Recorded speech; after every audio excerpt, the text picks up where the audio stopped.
Hello friends, welcome to SSC coaching centre. दोस्तों, आज मैं आपको सिंपलीफिकेशन का एक ऐसा ट्रिक बताऊंगा जो स्क्रीन पे क्वेश्चन लिखा हुआ है, आप आसानी से बना पाओगे मात्र 2 सेकंड में। तो चलिए स्टार्ट करते हैं। पहला सवाल है, यहाँ पे बोला है √7 माइनस √5, √5 माइनस √3, √9 माइनस √7, √11 माइनस √9 में सबसे बड़ी संख्या कौन है? ये आपका सवाल है। अब देखिएगा, मुझे करना क्या है, मुझे इसमें अंतर देखना है। अंतर यानी कि इस 7 और इस 5 में कितने का अंतर है भाई? 2 का अंतर है। ठीक है, इस 5 और इस 3 में 2 का अंतर है, इस 9 और इस 7 में भी 2 का अंतर, और 11 और 9 में भी 2 का अंतर। अंतर 2 का है सब में। तो ट्रिक क्या है, मैं यहां पे लिख देता हूं ताकि आप याद हो जाए। जब अंतर समान हो, जब अंतर समान हो, देखिए सभी में समान अंतर है, सभी में 2-2 का अंतर है। तो जब अंतर समान हो और माइनस में जो सबसे छोटा हो, जो सबसे छोटा हो, ठीक है, जो सबसे छोटा हो वही सबसे बड़ी संख्या है। याद रखना, जब अंतर समान हो और माइनस में जो सबसे छोटा हो वही बड़ा है। याद रखना इस बात को। जब अंतर समान हो, अंतर देखिए सभी का समान है और माइनस में भी है, माइनस में ही तो दे रखा है, देखो माइनस में हो तो जो सबसे छोटा होगा वही बड़ा है। तो हमसे बड़ी संख्या पूछा है तो हमें क्या कर लेना है, अंतर हमारा समान है तो हमें सबसे छोटा देख लेना है। सबसे छोटा क्या है? तो यहां पे देखिएगा √5 और √3 सबसे छोटा है, बाद बाकी का देखोगे इनसे बड़ी संख्या है। तो √5 और √3 सबसे छोटा है, √5 माइनस √3 ये सबसे छोटा है। और नियम क्या कहता है कि जब अंतर समान हो और माइनस में हो तो जो सबसे छोटा होगा वही क्या होगा, बड़ा होगा। तो ये मेरा बड़ी संख्या है, बी ऑप्शन हो जाएगा सवाल का बिल्कुल सही जवाब। बात सभी को अच्छे से समझ में आ गई है। अब देखते हैं अगला प्रश्न। अगला प्रश्न है 11 माइनस 9, 13 माइनस 11, 17 माइनस 15, 15 माइनस 13। क्या करना है? अंतर। तो आप देखिए इनमें देखिए 11 और 9 में 2 का अंतर, 13 और 11 में भी 2 का अंतर, 17 15 में भी 2 का अंतर, 15 13 में भी 2 का अंतर। अंतर सभी में क्या है? 2 का अंतर है। और संख्या कैसी है? माइनस में है। तो क्या बताया मैंने पिछले क्वेश्चन में, जब समान अंतर हो और माइनस में हो तो जो सबसे छोटी संख्या होगी वो क्या होगी? सबसे बड़ी। यही तो बताया। और जो सबसे बड़ी होगी वो सबसे छोटी हो जाएगी। फिर कॉन्सेप्ट क्लियर है ना? देखिएगा, मैं फिर एक बार लिख देता हूं यहां पे ताकि आपको कोई समस्या ना हो। जब अंतर समान हो, ठीक है, और माइनस में जो सबसे छोटा हो वही बड़ा है। माइनस में हो, सबसे छोटा हो वही बड़ा है। ठीक है, और यही लाइन दोबारा लिख लेना। जब अंतर समान हो, ठीक है, और माइनस में जो सबसे बड़ा है वही छोटा है। ठीक है, वही है भाई, अंतर समान है, माइनस में दे रखा है, तो जो सबसे छोटा होगा वो सबसे बड़ा होगा और जो सबसे बड़ा है वो सबसे छोटा। प्रश्न में पूछा है सबसे छोटी संख्या, सबसे छोटी पूछिए ना, तो चेक कर लो सबसे बड़ा कौन। सबसे बड़ा है √17 और √15, ये सबसे बड़ा है। √17 माइनस √15 ये सबसे बड़ा है। तो 17 माइनस 15 किस ऑप्शन में मिलेगा? पहले ही ऑप्शन में। ये हो जाएगा सवाल का सही जवाब। अब देखते हैं अगला प्रश्न। प्रश्न है, मुझे पता है आपके दिमाग में यही बात चल रही होगी कि जब हमारा समान अंतर नहीं होगा तब कैसे करेंगे। तो वही क्वेश्चन आ गया है।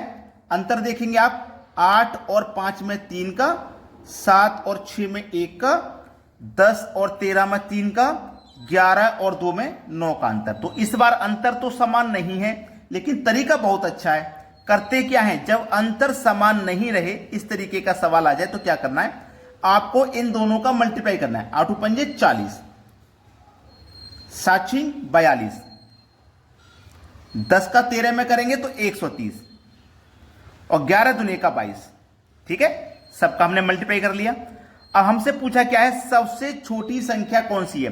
तो देखो यहां पे मल्टीप्लाई करने के बाद सबसे छोटी संख्या कौन सी आई है, 22 आई है। और ये जो 22 है किससे प्राप्त हुई है, 11 दूनी का 22 इससे। इसका मतलब 11 प्लस 2 ये सबसे छोटी संख्या है, 11 प्लस 2, जो कि मुझे डी ऑप्शन में मिलेगा। अगर सबसे बड़ी पूछ लेता, सबसे बड़ी, तो सबसे बड़ा देखो इसमें कौन आया है, 130, जो कि 10 और 13 के मल्टीप्लाई से मुझे मिला है। तो ये मेरी सबसे बड़ी संख्या प्राप्त हो जाएगी। सभी को क्लियर हुआ सवाल। अब देखते हैं अगला प्रश्न। अगला प्रश्न है आपका, a बराबर √8 माइनस √7, b बराबर √7 माइनस √6 तथा c बराबर √6 माइनस √5 हो तो निम्नलिखित में से कौन सा विकल्प सही है। आपको मैं एक चीज बता दूं, ये जो आपको साइन लिख रहा है ना, ये वाला एरो वाला साइन इस तरीके से, इसका मतलब ये होता है कि जिस तरफ ये नोक होगी वो संख्या छोटी होगी। जैसे a ने b की तरफ नोक कर रखी है तो b छोटा होगा a से, a बड़ा होगा। b ने देखो c की तरफ नोक कर रखी है तो c छोटा होगा b से। इस तरीके से इसका मतलब ये होता है। ठीक है ना। चलिए अब मुझे यहां पे क्या दिया गया, 8 7 7 6 6 और 5। अगर मैं यहां पे आपसे एक बात कहूं कि देखो इनका अंतर क्या है, 1, इसका भी अंतर 1 और इसका भी अंतर 1। अंतर क्या है आपका, समान है ना, 1 1 का अंतर है और माइनस में भी है, 1 1 का अंतर है और माइनस में भी है। तो जो सबसे छोटा होगा वो सबसे बड़ा होगा। तो देखो सबसे छोटा तो मुझे यही नजर आ रहा है। ये इसका मतलब क्या हो गया, सबसे बड़ा। ये इसका मतलब क्या हो गया, सबसे बड़ा। ये सबसे बड़ा हो गया ना, ये हो गया सबसे बड़ा। तो सबसे बड़ा √6 माइनस √5। ठीक है ना, जो मैं बता चुका हूं उसी से कर रहा हूं। ये सबसे बड़ा हो गया, ये हो गया भैया सबसे बड़ा। और जो सबसे छोटा होता है वो सबसे बड़ा, और जो बड़ा होता है वो छोटा। देखो सबसे बड़ा मुझे ये नजर आ रहा हो तो ये सबसे छोटा होगा। ये क्या होगा, छोटा, √8 माइनस √7। ठीक है, तो इसका मतलब बीच में क्या आ जाएगा आपका, बीच में आ जाएगा ये वाला √7 माइनस √6, ये बीच में आ जाएगा। तो मुझे बताना है कि कौन सा विकल्प सही है। तो मेरा सबसे बड़ा कौन है, ए मेरा सबसे बड़ा है। तो ए मेरा बड़ा हो गया, ए से छोटा होना चाहिए बी मेरा छोटा होना चाहिए ए से। तो बी मेरा छोटा है, बीच में आएगा, और सबसे छोटा ये वाला है। भाई मुझसे बोला गया है कि मुझे इसको कौन सा विकल्प सही है मुझे ये बताना है। ठीक है, तो मेरा पहला विकल्प तो सही होगा नहीं। क्यों नहीं होगा, मेरा सबसे बड़ा कौन है, जो सबसे छोटा होगा वो सबसे बड़ा है। तो √6 माइनस √5 मेरा सबसे बड़ा है। तो ये किसका मान है, ये तो सी का मान है। ए तो सबसे छोटा हुआ, तो ये नहीं हो सकता, ए मेरा सबसे छोटा हुआ। अब यहां पे आप देखोगे सबसे बड़ा कौन है, सी। ये मेरा सबसे बड़ा है, ये मेरा सबसे बड़ा है सी, सबसे बड़ा। और ये मेरा ए सबसे छोटा, और बी मेरा बीच में। तो मेरा सी क्या है, सबसे बड़ा। सी से छोटा बी है और बी से छोटा ए है। तो इसमें देखो सी से छोटा बी है और बी से छोटा ए है।